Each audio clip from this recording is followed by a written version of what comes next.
총장께서 좋은 말씀을 잘해 주시고 아주 해박한 논리로 하셨기 때문에 저는 사실 이게 강의를 하더라도 줄을 잘 서야 되는데 한 교수님 뒤에 서면 제가 좀 힘들 것 같아요. 저도 여러 가지로 이해를 해 주시기 바라고요. 저는 뭐 여러 가지 경력이 일천합니다. 솔직히 말씀드리면. 근데 제가 왜 나오느냐.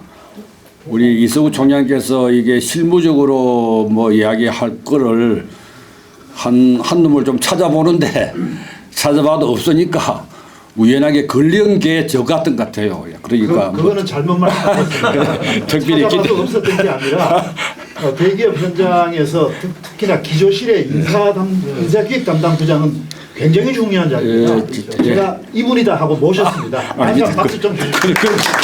그건 아니고. 저는 LG 그룹에서 뭐 오랫동안 제가 근무를 했습니다. 그런데 저희 LG 그룹은 사실은 뭐 격한 노사 분규가 없는 회사입니다. 솔직히 말씀드리면은 어떻게 보면 가장 모범적인 노사 관계를 유지해 왔다 해도 과언이 아니고 특히 저희들은 그 노사 관계라고 쓰지 않고 노경 관계다. 사용자 같으면 계속 노조에서 오너를 찾아요. 그죠? 그 회장을 찾으니까 회장이 실무적으로 뭐 잘 모르는데 그거 나가서 어떻게 하겠습니까? 그러니까 경영자, 노와 경영자의 관계다. 그래서 이제 그 용어도 바꾸고 저희들은 뭐 노조위원장이 사장을 얻고 말이죠. 무슨 격려하기도 하고 뭐 물건 팔렸고 노력하기도 하고 그런 사례가 있습니다. 그러나 제가 오늘 말씀드리는 내용은 우리 일반적으로 본다면은 우리 노사 현장에서 일어나고 있는 여러 가지 문제점. 물론 여기에 이런 사례는 잘 아시다시피 신문에도 많이 나고 방송에도 많이 방송이 되기 때문에 거의 다 잘 아시는 내용일 것 같습니다. 그러나 또 이런 기회를 통해서 한 번 더 확인을 해보시고 했으면 좋겠습니다. 저는 개인적으로 기업에 경력을 갖고 있기 때문에 저는 어떻게 보면 좀 기업 편으로 많이 기울여서 말씀드릴지도 모르겠습니다. 그러나 어느 정도 균형된 생각을 가지고 하겠습니다. 예전에 노무현 대통령이 이 유럽 순방을 마치고 비행기를 타고 오면서 기자들하고 비행기 속에서 이야기할 때, 야, 유럽에 와보니까 기업이 국가다. 기업이 국가다. 한국은 잘 모르는데 삼성이나 현대나 LG는 잘 알더라. 그러니까 대한민국이라고 하기보다는 LG그룹이 삼성그룹이 있는 나라의 대통령입니다. 이래 하는 것이 훨씬 자기가 소개하기 빠르더라. 그래서 그 양반이 기자들을 모아놓고 기업이 국가다 이렇게 굉장히 말을 해가지고 기업들로부터 굉장히 호응을 받았습니다만 서울공항 내리는 그 시간에 그 말을 싹 잊어버리고 다시 기업을 좀 옥죄는 그런 모습으로 돌아서 가지고 실망을 주기도 했습니다.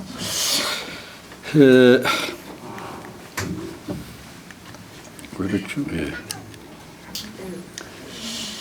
제가 저는 이 학습을 할 때 가장 중요한 게 뭐냐면은 좀 많이 좀 느껴보겠다는 것이 느껴봐야으면 좋겠다는 이야기입니다. 특히 오늘 오신 분들은 그래도 우파 시민운동을 하시는 분들이 핵심 엘리트들이 아니냐 또 이래 귀하신 어른들을 모시고 제가 말씀하시는데 우리 어른들께서 이런 내용을 좀 접하시고 혼자만 알고 계시지 않은 것이 아니고 어떻게 우리가 이거를 좀 더 현실적으로 적용해서 뭔가 변화가 일어나도록 할 것이냐 하는 것이 저는 대단히 중요한 내용이 아닐까 하는 그러냐.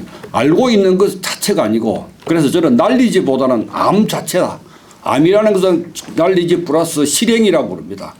이제 그렇게 우리가 좀 전개를 하면 어떨까 하는 그런 생각을 갖고 있고요. 오늘 저한테 주어진 주제가 대기업 노사 현장에서 체험한 민노총의 망국 형태, 이 망국적 형태를 어떻게 혁파를 해야 될 것인가 하는 그런 부분이 저한테 주어진 그런 내용들입니다. 그래서 오늘 제가 좀 말씀드리고자 내는 이런 내용입니다.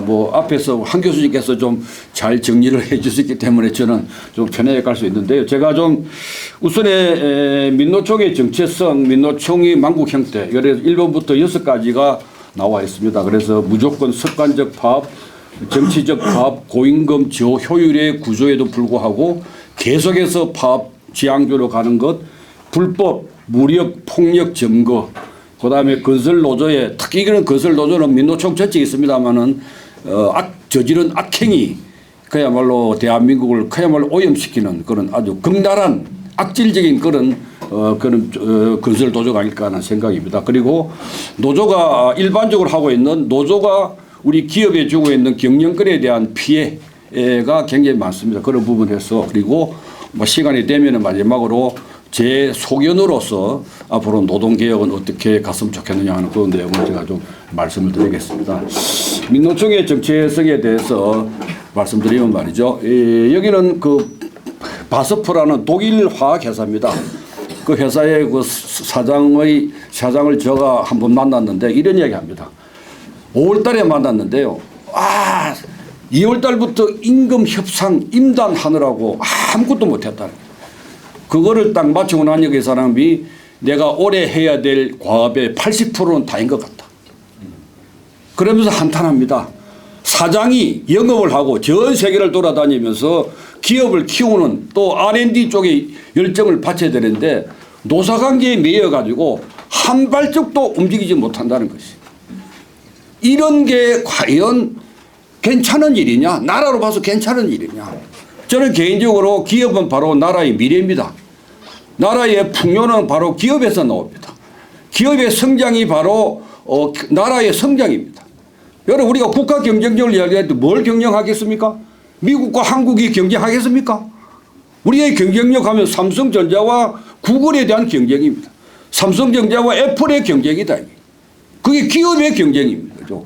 바로 저는 기업이 바로 미래고 기업이 우리의 앞으로의 꿈이다. 이런 기업들을 키워줘야 되는데 말이죠. 제가 지난번에 그 한국경영자총협회 송경식 회장이 중대재해법이 국회에서 통과가 됩니다.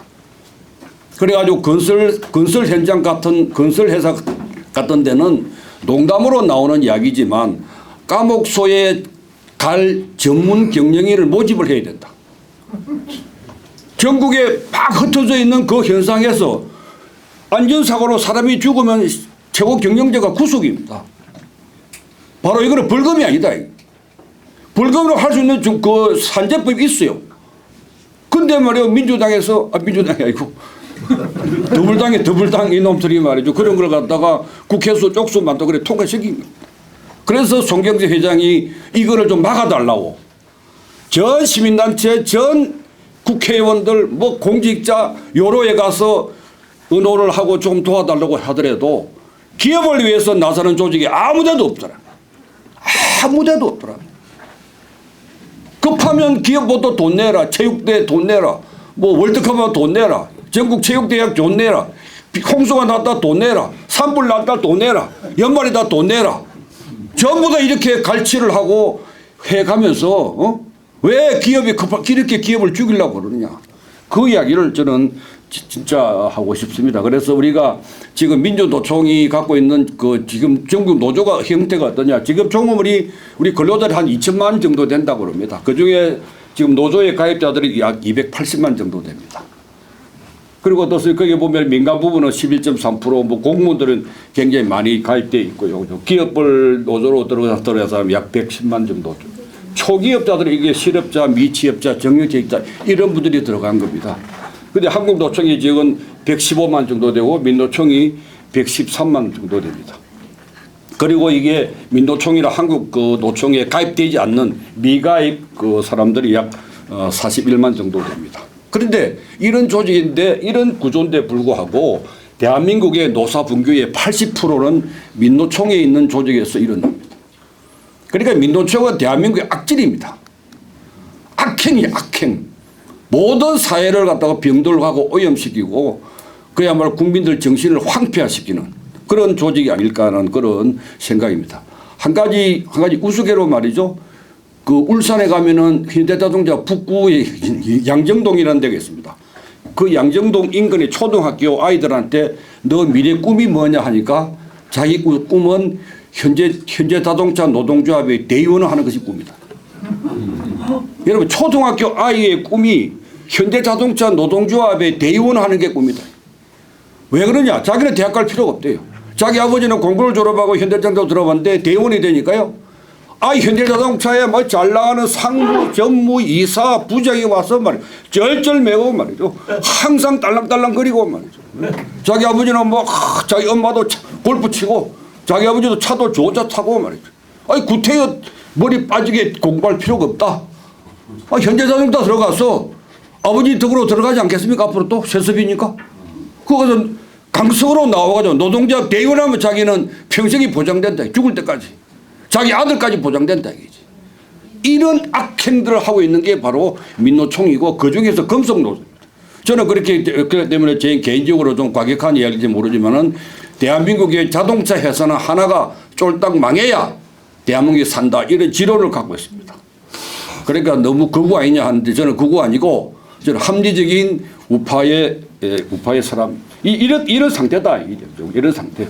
이런 조직인데 이 중에 이게 80%가 민주노총에서 일어나고 있다라는 그런 이야기입니다. 아까 뭐 이렇게 한 교수님께서 잘 말씀하셨으니까 제가 민노총은 과연 이게 노동조합이냐 저는 그런 개념에서 좀 접근을 했는데요. 그 노동조합법 2조 사항에 보면은 자 노동조합으로 보지 아니한다 해가지고 가나다라 마 했습니다. 여기 보시면 마에 뭐로 되어 있냐면은 주로 정치 운동을 목적으로 하는 경우 이거는 노동조합으로 보지 않는다라고 노동조합법 2조 사항에 규정이 되어 있습니다. 근데 여러분 민노총이 하는 꼴이지 보세요. 그죠? 이거는 뭐 정당장체이고 그죠? 정치단체지 노동조합의 가장 중요한 것은 근로조건 개선과 복지 향상에 대한 겁니다. 그죠? 근데 이 친구들이 갖고 있는 게 뭐냐 이게 하고 있는 일이 뭐냐라는 그런 양입니다. 그래서 제가 민주노총의 선언서를 보니까 말이죠. 뭐 여러 가지 말이 앞에 말은 뭐 아주 그 색깔을 구분하기가 좀 애매해요. 근데 여기 보시면은 통일조국 민주사회 건설의 그날까지 힘차게 투쟁하자 이런 그 선언을 갖고 있습니다. 과연 근로조건하고 뭐 통일하고 민주건설하고 별 관계 없을 것 같아요. 그죠? 현장의 생산성을 어떻게 높이고 품질을 어떻게 개선하고 그래서 내가 시급을 얼마나 받고 공장의 컨베이어 벨트가 속도가 얼마 정도 하고 조정해야 되고 복지를 어떻게 해야 되고 이런 것하고 이거 뭘 관계가 있느냐. 이미 이 사람들은 노동조합이라고 이름을 붙이기는 굉장히 어렵다라는 그런 이야기고요. 또 이 민노총이 갖고 있는 강령에 보면은 뭐 여러 가지가 있습니다만 표현하기가 좀 그런데요. 모든 형태의 차별을 철폐하고 이런 이야기도 나오고요. 또 독점 자물에 대한 규제를 강화하고 이게 보면 자기들 강령에 나와 있습니다. 근데 이거를 어떤 분들은 보면은 북한의 조선 노동당의 강령과 비슷하다는 이야기를 하고 있습니다. 그러니까 우리가 이런 부분을 갖고 있는 노동조합이 과연 노동조합이냐라는 것에 대한 회의는 갖고 있습니다. 그러면 이제 민노총의 만국 형태는 어떤 게 있을까라는 이야기인데요. 뭐 제 나름대로 뭐 이름을 붙여봤습니다. 뭐 이게 학문적으로 그 누가 연구한 건 아니고 무조건 습관적 파업이다라는 이야기인데요. 여기 보시면은 그 근로 손실 일수를 갖다가 통계를 내는 게 있습니다. 한국경제연구원에 나왔는데요. 그죠? 이게 한국은 평균으로 본다면 한국은 연간 38.7일 정도 파업을 합니다. 그런데 프랑스는 35일, 영국은 8일, 18일, 미국은 7.2일, 일본은 0.2일입니다. 일본은 여러분 어떻습니까? 한국에 비해서 193.5배 정도의 우리가 많이 파업을 하고 있다는 거죠. 그래서 결국은 뭐냐면은 한국과 프랑스는 1년이 12달이지만 실제로는 11달입니다. 한 달은 일을 안 하는 겁니다.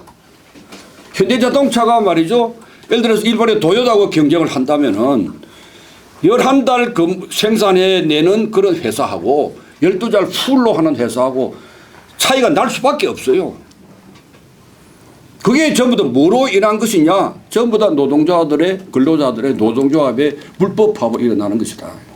이거를 우리 국민들이 제대로 알아야 됩니다. 그냥 신문에 나시면 뭐 파업하는 건 아니고 이게 구조적으로 기업에 어떻게 임팩트를 주고 있느냐. 이걸 우리가 좀 제대로 이해를 하셔야 됩니다. 이런 시기인데 과연 우리가 경쟁력을 가르칠 수 있겠는가? 여러분 지금 세계 35개 국가 중에서 기업의 부채 비율이 가장 빠르게 상승하고 있는 나라가 대한민국이라고 합니다. 수익은 저하되고 말이죠. 이런 구조에서도 이렇게 계속 파업을 한다면은 이거는 기업을 망하게 하는 것 똑같다라는 이렇게 많이 한다는 거예요. 그래서 최근에 여러분들이 뭐 많이 경험을 했습니다. 화물연대 보시죠. 화물철도, 지하철 이 친구들이 말이죠. 물류를 멈추어 가지고 대한민국을 갖다가 바꾸자. 세상을 바꾸자. 물류를 멈추어서 세상을 바꾸자. 그래서 물류를 멈추어 가지고 대한민국의 산업의 숨통을 끊겠다라고 이야기를 하고 있는 거죠. 그러다 보니까 어떻습니까? 이런 지경이 가고 있습니다. 공장도 세우고 건설공사도 세우고 애들 밥도 못 먹고 주유소도 바닥을 보이고 출퇴근도 못하게 하고 우리가 좋아하는 그 채소류도 먹지도 못하고 결국 이게 뭐냐? 이렇게 우리가 어떻게 되겠습니까? 우리 국민들이 좀 사실은 이제는 성숙돼 가지고 생각을 좀 바꿔서 약간의 불편함은 약간의 좀 어려움은 좀 우리가 참고 견뎌야 될 것 같아요. 그래서 저는 개인적으로 국민들이 이제 민노총의 숨통을 끊어야 된다.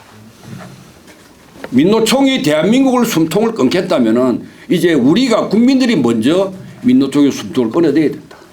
그래서 저희들이 구호를 외치는 게 민노총 해체입니다. 광화문에서 삼각지에서 우리가 주장하고 있는 게 바로 그 주장을 하고 있는 겁니다. 이런 악행을 저지른다면은 국민들이 호응을 안 해야 되죠. 사실 한치 건너면 전부 다 민노총 직원들도 우리 가족들이고 우리 형제들이고 우리 뭐 다 이웃들입니다. 근데 이 사람들이 집단으로 모이면은 이렇게 되는 겁니다. 이 부분들이 있다는 것이고요. 좀 화물연대도 보시죠. 화물연대가 이렇게 말이죠. 뭐 동료 화물차들이 파업을 안 하니까 그야말로 유리창을 깨고 그냥 폭력적으로 하고 새총을 쏘아대고 그래 댓글이 뭐로 돼? 전부 다 살인죄로 처벌해달라. 국민들 댓글 이래 붙이는 거죠. 여기에 말이요. 경찰이 수수방관하고 있어요. 경찰이 손을 대죠. 특히 문재인 정권 시절은 경찰은 어떻게 보면은 민노총의 시녀예요. 하수인. 똘마니밖에 안 똘마니밖에. 경찰이 두드려 맞아가지고 이빨이 나가도 아무 소리도 못한다는 거예요. 이런 식이 무법천지가 되는 거죠. 그러니까 그게 가장 중요한 게 뭐냐. 정권이 그렇게 만들어 갔다라고 이야기를 할 수밖에 없습니다. 대우해양조선 파업도 마찬가지입니다. 이 사람들이 이렇게 말이죠. 위에 올라가가지고 뭐 이렇게 합니다. 근데 일부 어떻습니까? 하청 직원과 원청 직원들은 우리도 일하고 싶다. 좀 제발 좀 그만해라. 이게 노노 갈등입니다.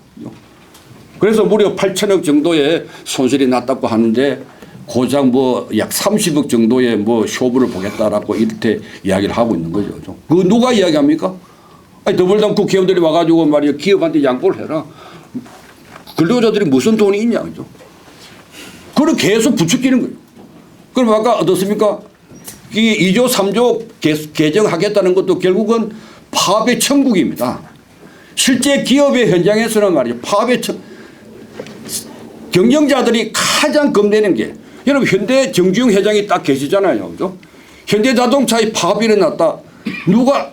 누가 당하겠습니까? 사장이 작살나는 사장. 그 다음에 공장장. 그러면 그 사람들 어떻게 합니까? 양보 계속 양보하는 거죠.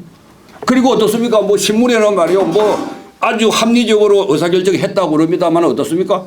뒷돈으로 테이블 밑으로 전부 다 이중 계약을 만들고 해고된 사람들 전부 다 복직시켜주고 손해배상 전부 다 취소하고 다시 원위치는 겁니다. 원위치. 그럼 얘들이 더 기고만장이 되는 겁니다. 여러분 사막을 여행하다 보면 말이죠. 낙타를 타고 가면 어때요? 밤 되면 날씨가 춥답니다. 그래서 사람은 텐트 속에 자는데 이게 낙타 효과입니다. 그 낙타를 밖에 자잖아요. 근데 사람이 자다 보면 낙타도 춥잖아요. 그 어떻습니까? 낙타가 텐트 안으로 콧등을 들이민대요. 사람 자다 보면 이게 코가 들어와서 야, 지도 추우니까 그러겠지. 그래, 코너 양해하자. 좀 있으면 머리가 들어온대요. 새벽 되면 말이 몸뚱이 다 들어와 있대. 자기는 밖에 나와 있고. 주인이 바뀌는 겁니다. 지금 노조가 그 꼴이에요. 그 꼴. 87년도 6월 29일부터서 대한민국은 노조공화국이 된 겁니다. 이게 유턴이죠. 저 전라도 여수 붙어서 어때요? 광양으로 붙어서 해가지고 울산에서 그 유벨트에 바람이 쫙 올라오면 어디로 올라오죠? 소아리까지 소아리 기아자동차까지. 그리고 인천의 대우정고까지 올라오는 거죠. 그 바람이 대한민국의 산업을 초토화시키는 겁니다. 근데 그때 기업을 위해서 대응하고 기업을 위해서 뭔가 만류하고 이런 사람이 아무도 없어. 어느 세력이 없어. 어느 세력. 언론도 특히 정치도 뭐 여러분 현장에서 말이야 노사분계 생기면 누가 제일 먼저 줄 아십니까? 근로감독관. 그리고 지역의 뭐 중요한 뭐 정보통들 또 경찰, 소방서, 구청장 심지어 동사무소 동장까지 와서 양보하세요. 양보하세요. 계속 기업에 양보하세요. 기업에 양보하세요. 그럼 기업은 힘이 없습니까? 기업은 아무 힘이 없어요. 제일 약자가 기업입니다. 그런 약자가 어디에 가서 이야기하겠느냐 하는 이야기. 그거잖아요. 그래서 뭐 황교안 그 대표께서도 이렇게 민노 그 문재인 시절에 어떤 노동 정책은 민노총 공화국이었다라고 이렇게 일관을 하고 있습니다. 이게 뭐 어떻습니까? 국립암센터 같은데 말이죠. 18년 동안 아무 그게 없었다고 파면. 민노총이 들어오니까 어때요? 바로 환자들 쫓아내고 환자 치료를 거부하고 사람들이 죽어나가고 환자들은 다른 병으로 옮겨가야 되고 그죠? 이런 것들입니다. 이런 것들이 그대로 다반사 일어나는 겁니다. 이런 걸 우리가 보고 있어야 되겠다. 이게 습관적 습관. 그래서 아까 한 교수께서도 이야기했습니다만 대책을요. 외국에는 이게 된다는 겁니다. 우리는 왜 안 되느냐. 정치판이 노조의 표를 의식해가지고 노조의 편을 다 들어주기. 여러분 지금은 완전 기울어진 운동장. 기업은 아무 힘이 없습니다. 해고 절대 못합니다. 해고를 시키면 근고사직을 시키면은 왜 시키느냐 다 따지죠. 그럼 무능하다. 그러면 네가 얘가 무능하다면은 무능한 얘를 유능한 사원으로 바꾸기 위해서 어떤 노력을 했느냐 증명을 내놔라. 기업이 어떻게 증명합니까? SK스토어 같은 데서는 노조가 팀장들을 평가합니다. 인사고가래 인사고가. 팀장이라는 사람들이 업적으로 성과로 평가받는 것이 아니고 직원들하고 노사관계를 얼마나 잘하고 술도 잘 먹고 노래방도 같이 가고 골프도 같이 치고 걔들하고 얼마나 친하게 지내느냐를 가지고 평가합니다. 이거는 기업이 아니고 말이야 그냥 놀러다니 유람단이. 이런 현장이 그렇게 변질되어 가고 있다라는 그런 이야기죠. 막 이게 습관적 파업에 대해서 그 정도로 이야기하고 말씀드리고요. 그 다음에 정치적 파업은 뭐 이거는 뭐 너무 잘 아시죠. 가장 대표적인 게 문재인 대통령이 대통령 선거 때 한국노총하고 정책 협약서를 맺은 게 있습니다. 그게 보면은 뭐 출범을 하면은 최우선적으로 위법한 행정행위라든지 이런 거 다 폐기해달라 하는 것이고 노동사회 주요 현안들 상호 의제를 갖다가 논의하는 적극적으로 해야 된다. 이미 이때 문재인 정권의 노조는 아주 중요한 대주주 역할을 합니다. 이미 이때 그 약속이 되었습니다. 그런 약속들을 하고 나서 보니까 어때요? 그다음부터서는 모든 게 이런 식으로 이제 이거는 뭐 여러분 잘 아시다시피 작년 8월 15일 날 나온 거 아닙니까? 이게 이런 구호를 외치는 사람들이 노동조합이냐, 민노총이냐, 노조의 상급단체를 할 수 있겠느냐. 그죠? 특히 지금 어떻습니까? 이게 뭐 대한민국의 정복 세력, 간첩단들의 소굴이라 할 정도로 그렇게 막 의혹을 갖고 있지 않습니까? 뭐 청주를 비롯해서 이번에 제주도, 그 다음에 창원 지역도 마찬가지고, 그 뒤에 동부연합이 있다는 설도 많이 나오고 이런 이야기를 하고 있습니다. 현실적으로 본다면은 이 사람들이 전부 다 대학을 졸업한 사람들입니다. 썩어 빠진 그 자격 논리에, 좌파 논리에 빠진 거죠. 대한민국이 저는 오늘날 이렇게 된 게 저는 가장 중요한 게 자유민주주의와 시장 경제에 대한 확고한 신념, 사상이 너무 빈곤하다는 거예요. 사상이 빈곤해. 사상의 빈곤이 결국은 정신의 빈곤으로 가는 것이고 의식의 빈곤으로 가는 것이고 그게 나라가 망하는 겁니다.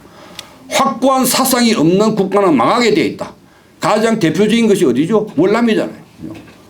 대한민국도 그렇게 그 길을 가고 있습니다. 그래서 오늘 여기 오신 어른들께서 이렇게 자유민주주의를 주장을 하시고 이거를 나라를 바로잡아야 된다고 이렇게 애를 쓰시고 있는 겁니다. 뭐 촛불낭동도 여러분 잘 아시다시피 다 그렇습니다. 그래서 결국 뭐냐면은 민노총이 특히 이 친구잖아요. 한상균이요. 이게 앞으로 노동자 천국을 만들겠다. 노동자가 주인이 되는 세상을 만들겠다는 주장을 하면서 도피 행각을 하고 선동질한 친구. 이런 사람들이 파업을 노동조합이라는 노동조합이라는 핑계를 해가지고 정치 파업을 하고 있다 보는 거죠, 그렇죠? 그런데 이 사람들이 주장하는 게 뭡니까? 전부 이런 거죠. 이건 근로조건 개선하고 전혀 관계가 없는 일들이 아니냐는 그런 이야기들입니다, 그렇죠? 이번에 어떻습니까? 제주도에서 발견된 간첩단으로 보면요, 전부 다 이런 거죠. 보죠. 민도청 공공본부가 무슨 중심이 되어 가지고 무슨 운동을 벌려라, 캠페인을 벌려라 이런 식으로 전부 하고 있습니다. 그럼 어떻게 보면 민노총이 간첩들의 대한민국 정복 세력, 체제를 바꾸려고 하는 세력들의 어떻게 하면 공작 기지 역할을 하는 거 아니냐. 우선에 양수경이라는 대표 자체가, 위원장 자체가 그런 성향을 갖고 있다고 그러고 이석기 후배라고 그러고 막 그런 이야기들입니다. 이런 것들을 우리가 제대로 인식을 해야 되겠다라는 그런 이야기죠. 이번에도 제주도도 마찬가지고 특히 어떻습니까? 그 문재인은 뭐라고 그랬냐면은 빨랭이 색깔로는 없애야 된다라고 이런 이야기를 하고 있습니다. 이 사람 본인의 정체가 뭔지를 우리도 잘 모르잖아요. 그렇죠? 본인이 그런지도 모르면서 이래 하니까 얼마나 이게 위험한 거냐 하는 그런 이야기들입니다. 그렇죠? 그다음에 이제 우리 기업 현장에서 이제 실질적으로 아주 그 문제가 되는 게 이제 고임금 저효율입니다. 그렇죠? 임금은 굉장히 많이 받아가는데 생산성은 떨어지고 있다라는 그런 이야기입니다. 그렇죠? 이걸 조금 오래된 자료기는 합니다만 한국의 노동 생산성이 미국의 절반밖에 안 된다라는 이야기입니다. 그렇죠? 시간대로 보면 50.4달러는 얘기는 어떻습니까? 이게 20.4밖에 안 된다. 우리가 이런 구조로 돼 있다는 거죠. 그렇죠? 그런데 임금은 어떻습니까? 세계 최고의 수준입니다. 그럼 이런 구조를 가지고 기업들이 과연 경쟁력을 가질 수 있겠느냐 하는 그런 이야기. 그래 놓고 파업은 전문으로 하고 있다는 거죠. 그래서 이게 무엇입니까? GM 코리아의 사장이었던 분이 그야말로 한국의 노조들은 너무 나쁘다. 너무 나쁜 사람들이에요. 저는 20년 전부터 그러니까 협상할 때마다 임금 협상, 아까 바스퍼 사장도 마찬가지거든요. 그 사람 한국 사람입니다. 근데 협상할 때마다 말이야 피를 말리는 그런 그 협상을 하고 있다는 거죠. 그래서 임금에 매년 습관적 파업을 하고 합니다.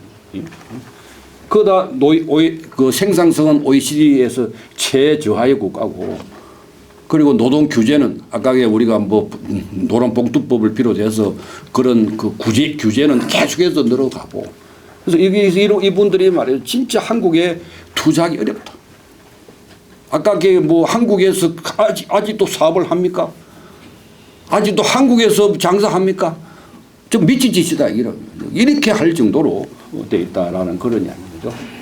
자, 기업들마다 어떻습니까? 영업이익은 줄어들고 이익률도 줄어드는데 매년 또 우리가 파업을 하고 있습니다. 그러니까 자동차 5사라고 하면은 현대, 기아, 쌍용, 그다음에 르노 이런까지 합쳐가지고 보면은 5년 만에 50% 임금이 올라가는 겁니다. 그리고 그 현대중공업 같은 데서는 계속 적자가 나도 계속 임금비를 올려다. 이렇게 주장을 하고 있는 거죠. 근데 독일의 폭스바겐 같은 데서는 그 대신에 원가를 줄이고 생산성을 높여서, 생산성을 높이는 게 바로 비용을 줄이는 겁니다. 그죠? 그래서 고용은 20% 그대로 유지를 하겠다라는 그런 아주 선순환의 그 노사관계를 갖고 있는 겁니다. 그죠? 자, 현대자동차가 전체 매출에서 임금비가 차지하는 비율을 보면은 현대, 도요타, 폭스바겐 보면 됐습니다. 현대자동차가 15%. 이런 구조입니다. 1조 같으면 어때요? 1,500억 정도가 1조 1,500억 정도가 임금. 여기는 어떻습니까? 700만 원밖에 안 됩니다. 사실은 그렇게 딴다면. 그럼 이런 구조를 가지고 과연 기업이 장기 투자가 되며 설비 투자가 되며 시설 개선이 되며 그게 과연 생산성 높이는데 과연 투자를 할 수 있겠느냐 하는 그런 이야기죠. 그리고 여기에 대단히 중요한 자료가 아까 생산성하고 비교적 같은 맥락인데요. HVP라고 그럽니다. 자동차 한 대당 차체를 갖다 더 조립하기 위해서 차체를 라인에 올려가지고 그게 완성차가 되어서 나오는까지의 시간을 말하는 겁니다. 한국의 자동차들의 평균이 26시간. 여러분 미국이 14시간이 중국도 17시간입니다. 이게 얼마나 작업의 강도가 떨어지냐. 일을 안 하는 겁니다. 이게. 이런 현실, 이게 현실입니다. 이게 기업의 현실이네. 그냥 우리가 뭐 텔레비 광고에 현대차가 멋있게 쫙 달리고 말이죠. 계단도 달리지만 그 이면에 이런 피눈물 나는 그런 고통을 당하고 있는 거죠. 이게 뭐냐? 강성 노조입니다. 강성 노조 때문에 그렇게 되고 있는 겁니다. 그렇죠? 그래서 이제 우리가 고비용 현대차는 32년 동안 매년 파업을 매년 파업. 그죠? 그리고 이게 어떻습니까? 일본의 도요타 보면 이거를 우리가 그야말로 그 비용의 생산성으로 본다면 임금비가 2배 정도 되니까 경쟁이 안 된다 하는 그런 이야기로 보십니다. 2배 수익이 도요타가 2배가 많지만 임금비는 어때? 현대가 더 높다 하는 그런 현실을 이야기를 하고 있습니다. 그래서 이게 이제 여러분들의 뭐 신문에도 가끔 보십니다만은 울산 현대자동차 직원들이 어떻게 근로하느냐 하면은 요게 말이죠. 예를 들어 6시 퇴근이면은 5시 반에 일에 다 모여 있습니다. 이미 30분 전부터 공장 출구에 이미 대기하고 있습니다. 6시가 딱 되면 톡 튀어나가겠다. 그 대신에 현장에 공장은 돌아갑니다. 돌아가는데 얘들 이렇게 되고 있죠. 그러니까 이게 사실은 말이 안 되는 겁니다. 여기 보십시오. 그죠? 이게 공장이 돌아가더라도 한 서너 명은 휴식을 하고 있어요. 휴식. 스마트폰 보고. 그죠? 여러분 공장이 컨베이어 벨트가 돌아가면은 그게 내 역할을 다 해야 됩니다. 그죠? 내 역할을 해줘야 자동차가 완성이 되는 겁니다. 그죠? 그럼 일본의 도요타 같으면 어떻게 하느냐 하면은 앞공정이나 뒷공정에 자기가 민폐를 끼치면 안 된다는 겁니다. 나 때문에 앞에 있는 친구가 힘들어 한다든지 뒤에 있는 친구가 작업이 밀리면 안 된다. 그래서 이 친구들은 화장실 다닐 때 뛰어다닌다는 겁니다. 핸드폰은 보지 않죠. 그리고 현대자동차 어떻습니까? 이거를 지금 이거 보십시오. 56명이 해야 될 일을 100명이 하고 있다. 이런 구조로 해가지고 이게 누구냐? 뭐 때문에 그럴까요 이게? 강성 노동조합입니다. 그래서 뭡니까? 자, 어떤 이렇게 노조에다가 이런 종업원에 대한 문제를 제기하면은 이 종업원이 노조에 바로 일러 바칩니다. 그죠? 그러면 노조 대원이 와가지고 라인을 세울까? 어떨까요? 라인을 세우면 어떨까요? 이걸 또 현장 공장장이 큰일 나잖아요. 그죠? 그러면 쩔쩔매는 겁니다. 완전 이게 갑도 을도 아니고 말이에요. 병정도밖에 안 됩니다. 그러니까 현장의 노무 담당자들이 그야말로 죽을 지경이다. 죽을 지경. 여기 울산에 이게 i30 모델인데요. 여기 보면 울산에도 있고 미국에도 있다는 거죠. 그런데 작업 현장의 상황을 보면은 울산 공장은 어떻게 되느냐? 여기 보시면 오전 10시에 작업을 이미 죽인데도 어떻습니까? 스마트폰을 라인에 올려놓고 주식을 하고 주식. 어떤 놈들 영화도 보고 있고, 그죠? 어떤 놈들은 1시간 단위 5분밖에 작업 안 하는 겁니다. 그래서 어떻습니까? 여기서 만약에 위에 있는 이 친구의 조장이나 반장이 야, 좀 스마트폰 그만 보고 이제 좀 일 좀 해라. 그럼 이렇게 이야기하는데 선배님, 만약에 이 전화로 우리 아버지가 죽었다는 전화가 오면 어떡할 거요? 내 그 전화를 올지도 모르잖아요. 이렇게 완전 조폭 어깃장놈 배째라세요. 배째라. 그래서 미국의 알라만 공이 어떻게 한다요? 작업 베일을 15분 동안 휴식을 하고 작업 베일이 울리기 전에 이미 작업자들이 라인에 다 와서 기다린대요. 그리고 자기 베일이 울리면 어떨까요? 그냥 총알같이 핸드폰을 끄고 만약에 그 시간까지도 핸드폰을 보고 있는 게 4번 이상 걸리면은 바로 해고식입니다. 그러니까 아까 한 교수님 말씀하신 대로 법과 원칙이 엄격하게 지켜지고 그런 조직이라 해야 되지 않겠느냐. 그래서 어떻습니까? 여기 보시면은 미국 시카고 대학의 교수가 이야기 평가를 하기를 미국 자동차 노조 이 노조는 회사가 항상 부유할 것으로 착각하고 회사를 공격해서 무엇인가를 얻어내려는 데만 집중하다가 결국은 미국 자동차 산업이 위기를 맞이하자 동반 몰락을 했다라고 합니다.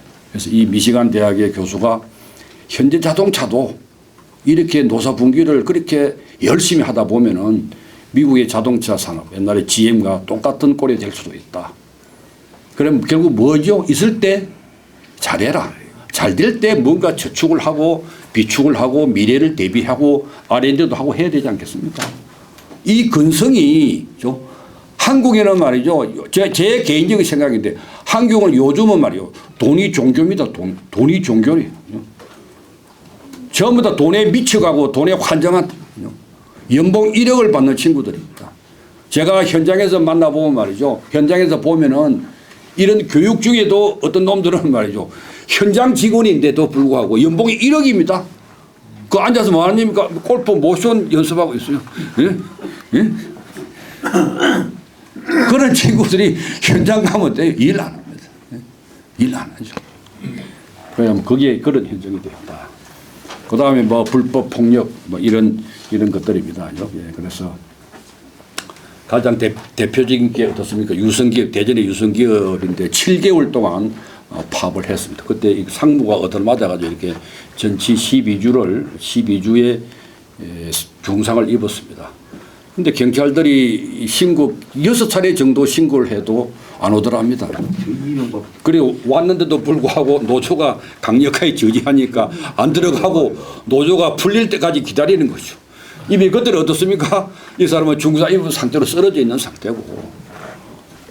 그렇습니까? 그래 그 공장에 돌아다니는 그 폭행 현장범을 보고도 경찰이 체포도 안 했다는 거죠.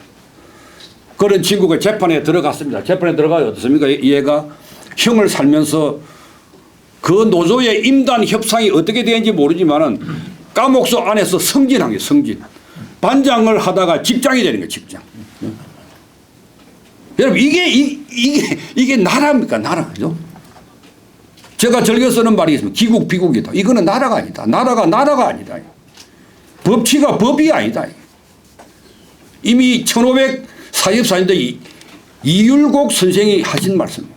이렇게 나라가 온 곳에 썩어가고 있는데 이게 나라가 나라냐.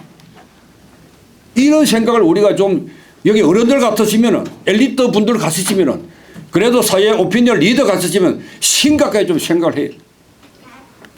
그런 제가 그죠? 그런 이야기를 하고 있습니다. 어떠세요? 여기 보시면은 뭐 저튼 뭐 문재인 대통령이 되고 난 다음에 말이죠. 무슨 뭐 민노총은 무소불위입니다.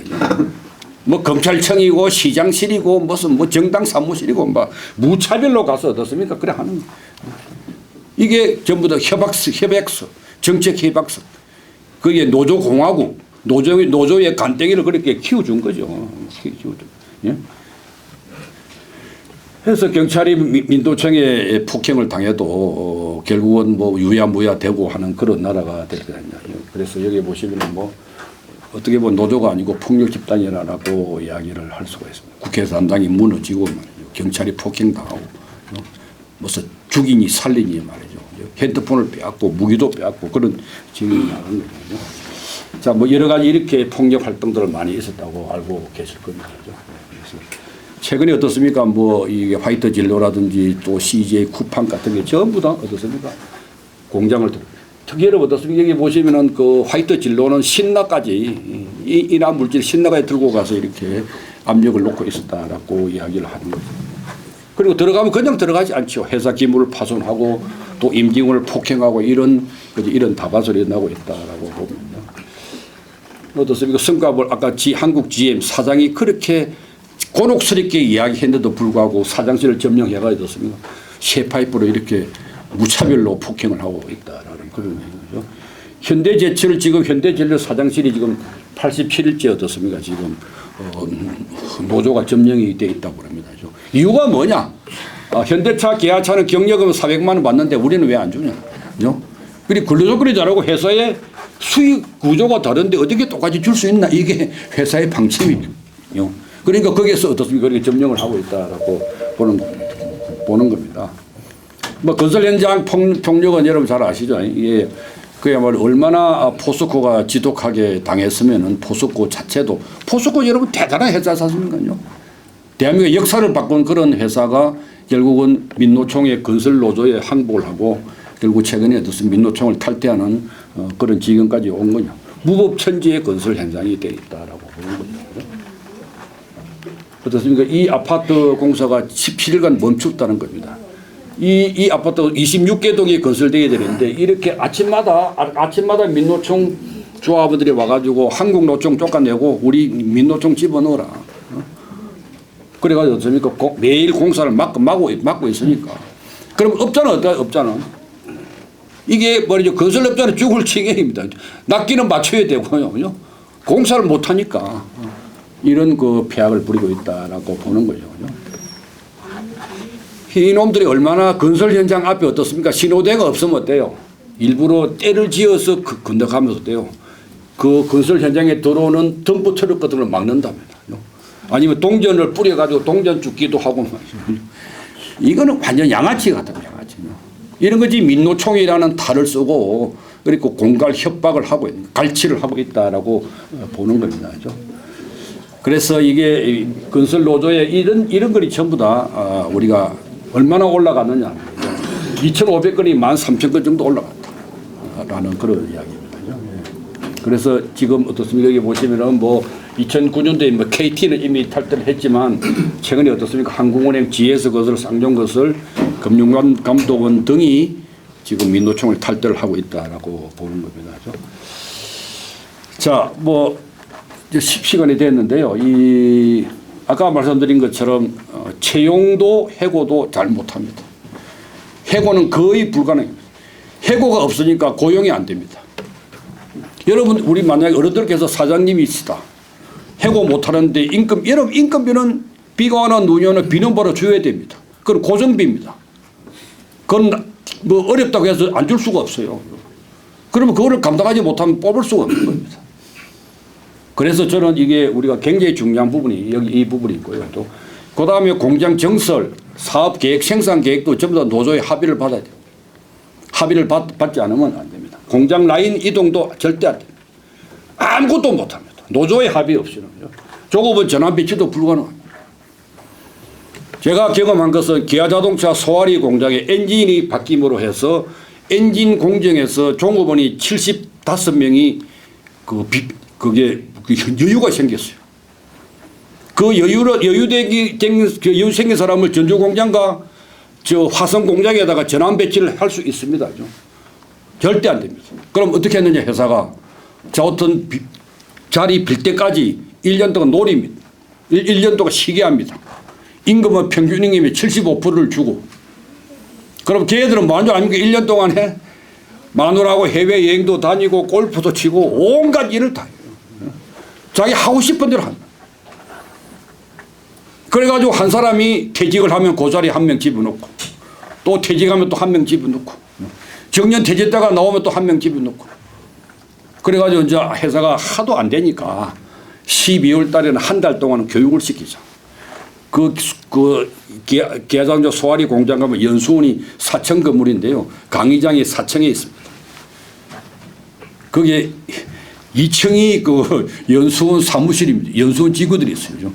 그러면 연수원에 올라오는 사람은 4층부터 바리케이드가 딱 쳐져 있어요. 일체 올라오지 못합니다. 창문에는 유리가 그 신문으로 다 가려놨습니다. 저렇게 CCTV는 있대요. 거기도 전부 다 신문으로 다 가려놨습니다.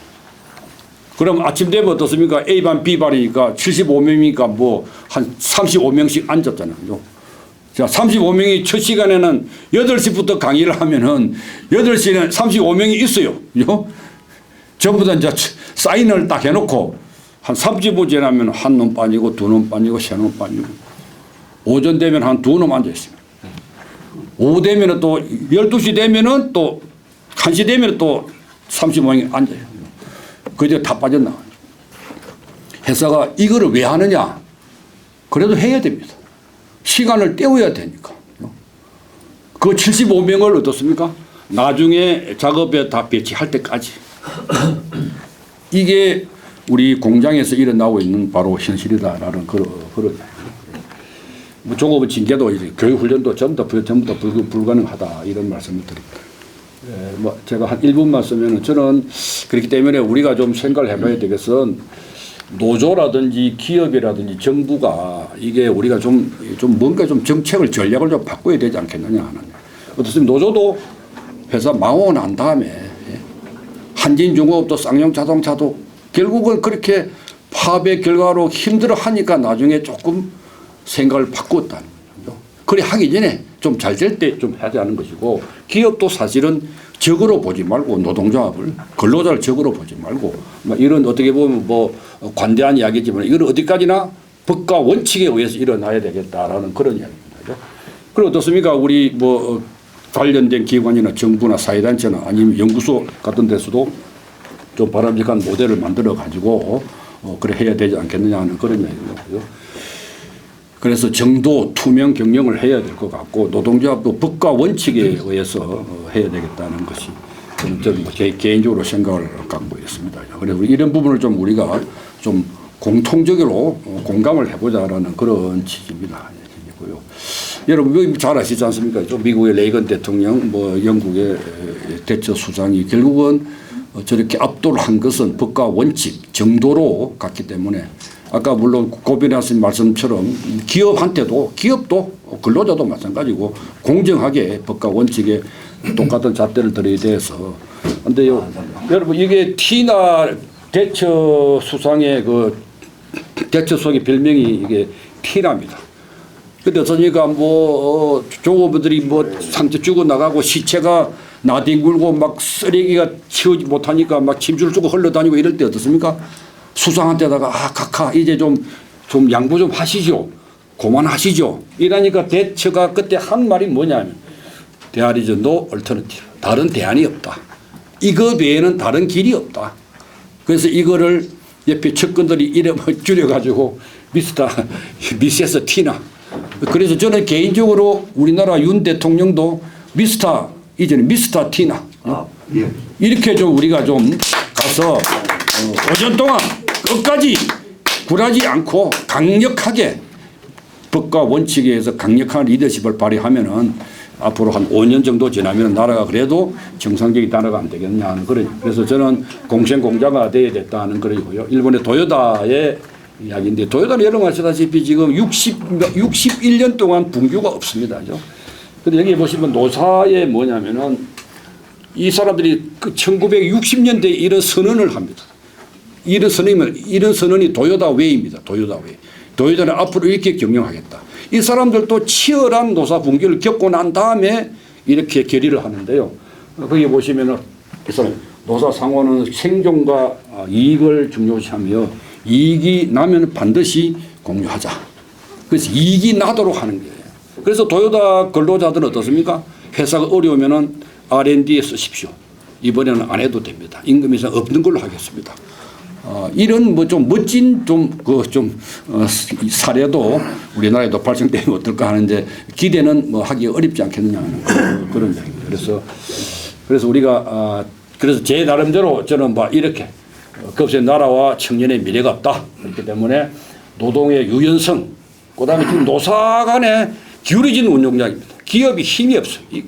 여러분 해고도 좀 기업도 할 수 있어야 됩니다. 그렇죠? 그런 부분을 했고요. 그다음에 법과 원칙, 그다음에 노사의 이면 계약은 절대 하면 안 된다. 아주 못된 버릇은 이제 떠도 고쳐야 된다 하는 것이고, 특히 이제 정치인들 현장을 돌아다니면서 표창사하고 뭐 표심을 얻기 위해서 여러 가지 쇼를 한다든지 아니면은 뭐 공권력 기관에서도 계속 기업한테 양보하라. 제3자는 가능하면은 이제 개입을 안 하는 게 좋다 하는 그런 이야기고요. 폭력 행위에 의해서는 그야말로 지구 끝까지 가서라도 우리 엄벌을 해야 되겠다는 그런 생각이 드는 거죠. 감사합니다. 너무.